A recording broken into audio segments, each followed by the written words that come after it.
नमस्कार बच्चों। आज हम लोग पढ़ेंगे कि बुद्धि का एक सिद्धांत है और उस सिद्धांत का नाम है द्विकारक सिद्धांत, टू फैक्टर्स थ्योरी। द्विकारकीय सिद्धांत, two factors theory. Two factors theory.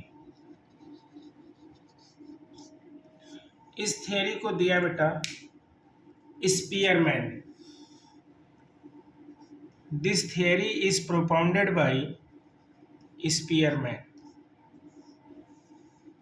बेटा देखिए, सिंपल सा अर्थ इसमें यह है कि जब हम द्विकारकीय सिद्धांत की बात करते हैं तो ये सिद्धांत ये कहता है कि बुद्धि का निर्माण दो कारकों से हुआ है। Intelligence has two factors. एक हमें हेरिडिटी से मिला है और एक हमें वातावरण से मिला है। दोनों ने मिल करके हमारी बुद्धि का निर्माण किया। तो ये कहते हैं कि अगर हम आपसे पूछते हैं कि what do you know about intelligence, तो इसमें टू फैक्टर्स थियरी काफ़ी इंपॉर्टेंट होती है स्पीयरमैन के मामले। स्पीयरमैन ने कहा कि बुद्धि का निर्माण दो कारकों से हुआ है, दो चीज़ों से मिलकर बनी है। पहला इन्होंने कहा कि बुद्धि दो फैक्टर्स में, पहला जो फैक्टर है वो है जी फैक्टर। पहला फैक्टर है जी फैक्टर।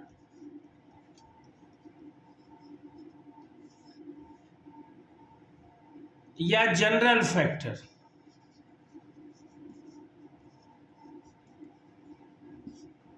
इसको हम कह सकते हैं बेटा सामान्य कारक। सामान्य कारक। तो सामान्य कारक क्या होता है? देखिए, स्पीयरमैन के अनुसार एक चीज बताई गई है बहुत क्लियर कि जो जी फैक्टर है वो हमें हेरिडिटी से मिलता है। The individual gets this G factor, general factor, from heredity. It may be much और लेस। जो जी फैक्टर है वो ज्यादा और कम हो सकता है। इट मे बी मच और लेस। सामान्य कार्यों में, जनरल कार्यों में जी फैक्टर हमारी मदद करता है। और हम बुद्धिमान है या मूर्ख, जी फैक्टर डिसाइड करता है। अब एक सिंपल उदाहरण बेटा ये है कि अगर हम ये मान लिया कि किसी को जी इतना मिला और किसी को जी इतना मिला। मान लेते हैं ये ए है और ये बी है, तो हम कहेंगे जी फैक्टर ए को ज्यादा मिला इसलिए जी ज्यादा बुद्धिमान है। और जी फैक्टर हमें मिलता है हेरिडिटी के थ्रू। बुद्धिमान है या मूर्ख है, जी फैक्टर डिसाइड करता है। सामान्य कार्य करने में जी फैक्टर हमारी मदद करता है। अब बेटा देखिए, जी फैक्टर के बाद दूसरा फैक्टर इन्होंने बताया एस फैक्टर।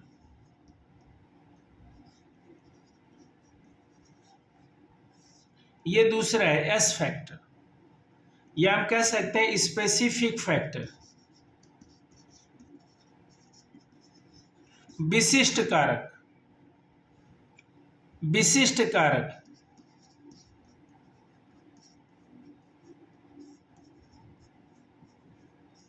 यह कारक व्यक्ति को वातावरण के द्वारा प्राप्त होता है। The individual gets this factor through environment. जैसा वातावरण होगा एस कारक वैसा ही होगा। अगर एक व्यक्ति, हम कहते हैं संगीत में अच्छा है, इफ वी से a person is better in music, it means the person has already ji factor plus music related S factor, music related S factor. तो ऐसा हो सकता है कि व्यक्ति जो जी फैक्टर लेके पैदा हुआ है उसके अंदर बहुत सारे एस फैक्टर हो, और हो सकता है एक भी एस फैक्टर ना हो। इसका एक उदाहरण ऐसे भी हम समझ सकते हैं कि मान लिया, इसमें बेटा देखिए एक सिंपल सा उदाहरण है कि मान लिया ये जी फैक्टर है, ये जी, और इसी में से एस फैक्टर निकले हुए हैं। एस फैक्टर इसी में से निकले हुए।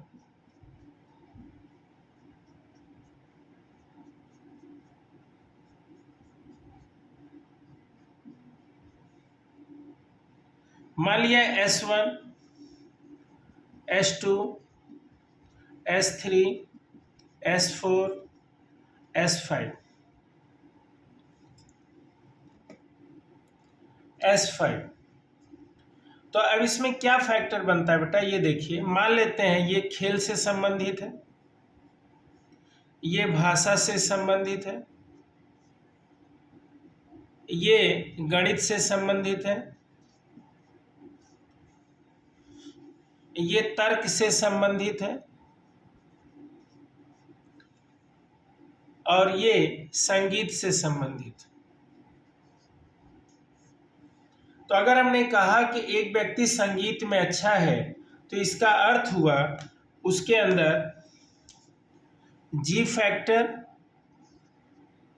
तो रहेगा ही रहेगा, उसके अंदर जी फैक्टर तो रहेगा ही रहेगा, प्लस संगीत से संबंधित एस फैक्टर रहेगा, S5। अगर इसी तरह हमने कहा कि एक व्यक्ति संगीत के साथ साथ गणित में भी अच्छा है तो इसका अर्थ हुआ उसके अंदर G plus S5 plus S3, इस तरह से S बहुत सारे हो सकते हैं। तो दो चीज़ें बेटा बहुत इंपॉर्टेंट हैं कि G फैक्टर हमें हेरिडिटी से मिलता है और S फैक्टर हमें एनवायरनमेंट से मिलता है, और ये दोनों कारक मिल करके बुद्धि का निर्माण करते हैं। एस फैक्टर बहुत सारे हो सकते हैं, जैसा वातावरण हमें मिलेगा उस तरह से एस फैक्टर हो सकता है, लेकिन हम बुद्धिमान होंगे कि मूर्ख होंगे वो जी फैक्टर डिसाइड करता है।